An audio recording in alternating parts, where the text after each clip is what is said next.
In today's video, I'm going to teach you how to get rid of promotional emails in Yahoo. If your inbox feels cluttered with ads and newsletters you don't read, this quick walkthrough will help you clean things up and keep your focus on the messages that matter. First, open your preferred web browser. In the address bar at the top, type yahoo.com and press enter. This takes you to Yahoo's homepage. Look toward the upper right corner of the screen for the sign in button.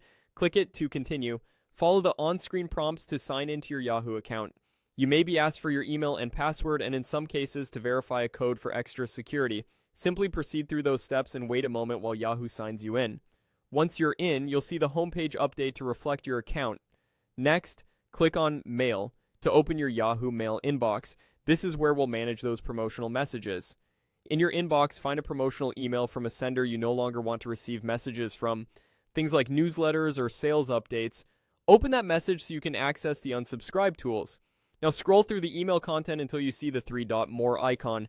This menu can appear near the top or bottom of an email depending on your layout and the sender's format. Click the three dots to reveal additional options. In that menu, select unsubscribe.